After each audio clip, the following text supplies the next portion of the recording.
Hi there. This short video today is for those of you who feel like you haven't found your thing yet or found your purpose yet.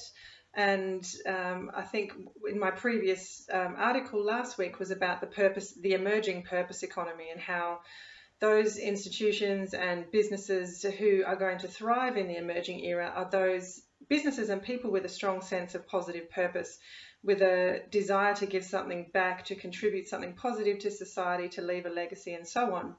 So this short video is around a technique that I learned from a guy called Jeffrey Van Dyke in the US. I learned it about 3 or 4 years ago, but for me it was really the missing piece in trying to help people find their inspired path or purpose, or just find the path, the professional path that is perfect for them. And a lot of people like myself get to their mid-30s and they've had their ladder up against a building, and they've climbed the ladder only to realize in their mid-30s that maybe they had their ladder up against the wrong building. And that was certainly my experience. I spent 15 years in a career that was a really fulfilling career, but it wasn't me. It wasn't walking my truth. It wasn't following my passion, which is to help other people walk their truth and to make great money doing so. So this technique really is for those of you who feel like there's a larger calling for you, that there's something else you're meant to be doing, but you can't quite put your finger on it. And so these questions have been, as I said, the key for me to finding my own purpose and to helping my clients find their purpose. And I urge you to check out the blog article that goes with this video, because in that article I describe in detail what these questions are and how you can apply them. And I also give reference to Jeffrey's site so that you can find out more information if you want. But here are the questions. Number one, but basically, before I get into the questions, it's the basic premise is that your life has led you here to this point in life. You've had certain experiences. You've grown up in a certain environment, and we've all been knocked down in life, right? And interestingly, there is a thread or a pattern in the struggles that you've had to deal with in life.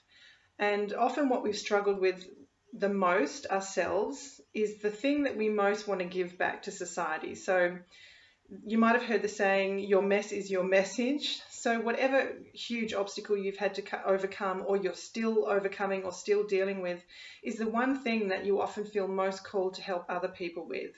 So we see this all the time with our clients,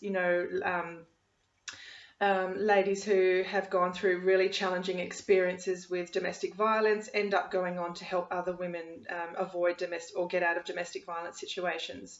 And yeah, in my case, it was the same thing. I felt like I spent the first 15 to 20 years of my career not walking my truth, and now nothing makes me happier than to help other people find their truth and live it out fully. So the 5 questions, and please refer to the blog article that goes with this to take a deeper dive. But number 1, how did I feel?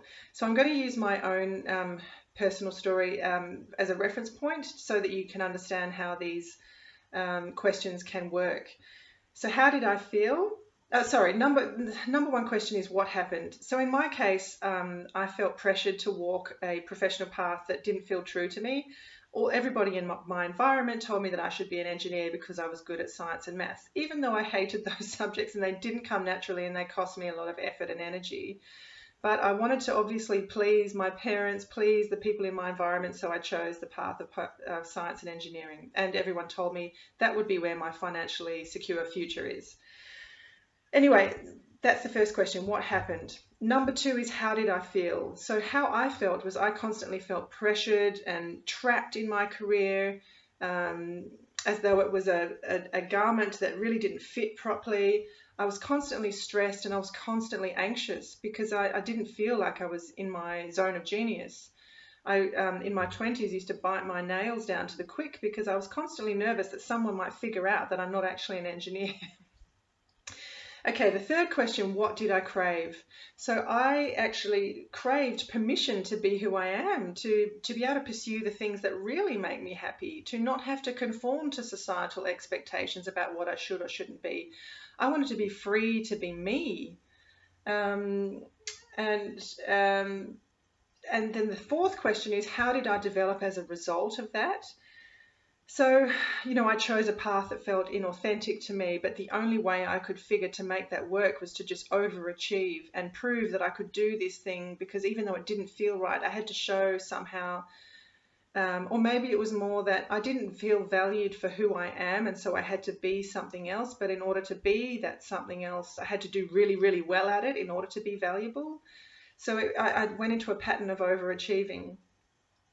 And I self-abandoned in the process. So yeah, um, I ended up getting very sick and unwell. And I self-abandoned, meaning that I didn't put my own needs first. I became drained and depleted. And so, how does this relate to finding my purpose? My journey, my mess was that I didn't feel I was allowed to be who I am. And therefore, now my purpose is around helping women find who they are when they're being authentically true to themselves, to embrace who they are, to have full permission to be who they are, and to make great money while living your truth. So that to me, it's all about living your truth and making great money, doing what you love, because the world needs people who are making a positive difference doing work they love. So hopefully you can see how it can relate to your purpose when you use those questions to excavate back through the experiences of your life. So I hope that was helpful. Please reach out if you have any questions. I'd love to talk you through it if you're still not clear on finding your purpose. Thanks so much. Bye for now.